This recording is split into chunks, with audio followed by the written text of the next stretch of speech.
Hello everyone, কে ব্লগসের প্রিয় দর্শক, আসসালামু আলাইকুম। সবাই কেমন আছেন? আশা করি সবাই ভালো আছেন। আল্লাহর রহমতে আমিও ভালো আছি। তো আজকে 6 রমজান আরেকটি নতুন ভিডিও নিয়ে আপনাদের সাথে শুরু করছি। প্লিজ আপনারা আমার সাথে শুরু থেকে শেষ পর্যন্ত আমার ভিডিওটি দেখার অনুরোধ রইল। এই ভিডিওতে কিন্তু অনেক কিছু আছে। অনেকেই আছেন নতুন গার্ডেনার, যারা ছাড়া করতে পারেন না, তাদের জন্য হয়তো হেল্প হতে পারে। তো আপনারা যদি ধৈর্য সহকারে আমার ফুল ভিডিওটি দেখেন তাহলে অনেক কিছুই দেখতে পারবেন এই ভিডিওর মধ্যে। আজকের ভিডিওতে অনেক কিছুই আছে। তো শুরুতেই আপনারা দেখছেন আমি ছোলা খোসা উঠাচ্ছি। এইটা খাসা ছানা, আমাদের সিলেটি ভাষায় যেটা খাসা ছানা চাটনি ভর্তা, এটা খাওয়ার জন্য ইফতারের শুরুতেই এই ছোলাগুলা আমরা ভর্তা করে খাই। হয়তো অন্য অন্য জায়গাতেও খান, সবাই হয়তো পছন্দ করেন না। যারা যারা পছন্দ করেন তারা তো জানেন এটা কিভাবে খাওয়া হয়। তো সকাল সকাল ঘুম থেকে উঠে আমি এই ছোলার খোসাগুলা ফেলে দিচ্ছি। তারপরে আমি গার্ডেনের দিকে একটু কাজ করতে চলে যাব। এখন তো মার্চ চলে আসছে, তো এই দেশে এখন চারা করার সময় চলে আসছে। তো আমি টমেটোর চারাগুলা এইভাবেই টমেটো থেকে এই চারাগুলা করে নিয়েছি। টমেটোর চারা কিন্তু করতে বেশি সময় লাগে না। টমেটোর চারাগুলা করতে কিন্তু খুবই ইজি। 4-5 দিনের মধ্যেই কিন্তু টমেটোর চারাগুলা গজানো হয়ে যায়। আর এইখানে দেখতে পাচ্ছেন যে কাঁচামরিচের চারাগুলা, এগুলা কিন্তু অনেক আগের চারা করা, কিন্তু কাঁচামরিচ এত সহজে উঠে না, নাগামরিচ এত সহজে উঠে না, প্রায় 4-5 সপ্তাহ লেগে যায়। তো আজকে কিন্তু অনেক সুন্দর ওয়েদার, আপনারা দেখতে পাচ্ছেন বের হয়েছি, কিন্তু খুবই সুন্দর এই ফুলগুলা। তো একটু ফুলের দিকেই আমার ক্যামেরাটা রেখে দিলাম, কারণ এই ফুলগুলা যখন দেখি মনে হইতেছে বসন্ত চলে আসছে। তো বসন্ত তো চলতেছে, তো আমাদের দেশেই তো এই বসন্ত। এই যে এই গাছটাতে অনেক সুন্দর সাদা ফুল ফুটেছে, খুবই সুন্দর লাগতেছে এই গাছটাকে দেখতে। গাছে কিন্তু এখনো পর্যন্ত পাতা আসেনি, যেহেতু এই গাছে ঠান্ডার সময় পাতাগুলা ঝরে গিয়েছিল, কিন্তু পাতা আসার আগে কিন্তু ফুল চলে আসছে। এই ফুলগুলা কিন্তু সাদা হওয়াতে ক্যামেরাতে বেশ ভালো দেখাচ্ছে না। আর আমি অনেক জুম করতেছিলাম আর অনেক বেশি নড়াচড়া করতেছে জুম করাতেই। তো আসলে আপনাদের সাথে শেয়ার করতে চাইছিলাম যে বসন্তটা কি সুন্দর, এই যে অনেক সুন্দর ওয়েদার। এই ওয়েদারটা দেখেই যেন মন ফ্রেশ হয়ে যায়। এটা যে এই দেশে রোদ উঠলে যেমন একটা কি যে আনন্দ, কি খুশি লাগে মনের ভিতর, ঘরগুলা আলোতে ভরে যায়। বাইরের দিকটাতে দেখতে কিন্তু খুবই ভালো লাগে, আলোতেই ভরে যায় আর খুবই সুন্দর লাগে। বের হতে ইচ্ছা হয়, ঠান্ডার সময় আসলে বাইর হইতে ইচ্ছা হয় না। এই রোদ উঠেছে কিন্তু তারপরেও ঠান্ডা আছে।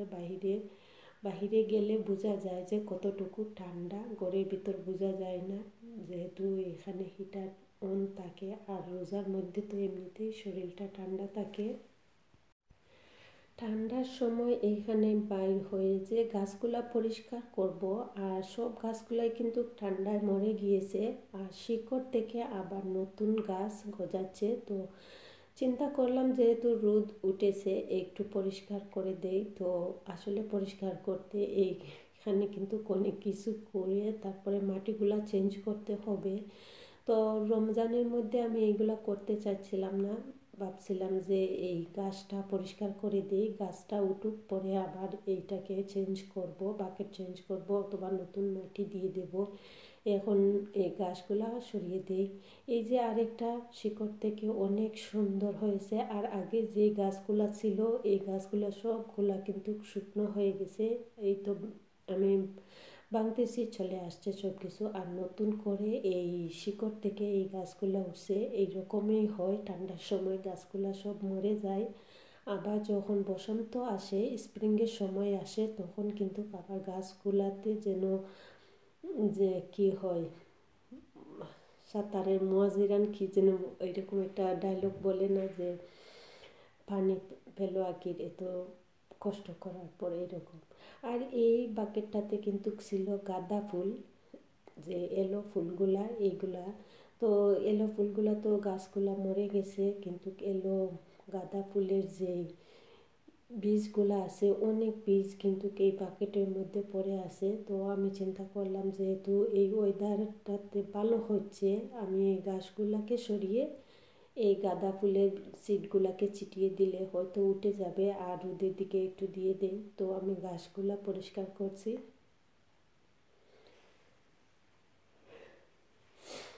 তো আসলে অনেক কাজ করতে হয় গার্ডেনে।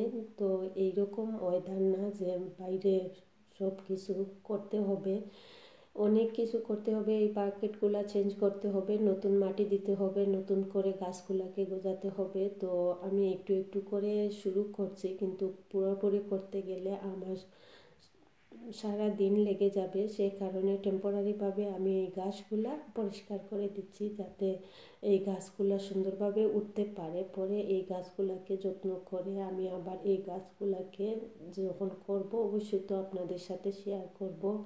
জাস্ট আমি টেম্পোরারিভাবে এই গাছগুলা যাতে উঠে যায় সেই ব্যবস্থা করে দিচ্ছি। কারণ রোজার মধ্যে তো জানেন অনেক কাজ থাকে, আর তো একটা ইবাদতের মাস, অনেক কিছুই করতে হয়। নামাজগুলা টাইম টু টাইম, তারপরে যদি একটু তেলাওয়াত করতে পারি, তারপরে রান্নাবান্না, ইফতারের সময়। এই দেশে তো কাজের লোক নেই, একা হাতে করতে হয়। তো আমার ঘরে তো কেউই হেল্প করার মতন নাই, সব কিছু একা হাতে করতে হয়। তো সকাল সকাল উঠেই লেগে যাই।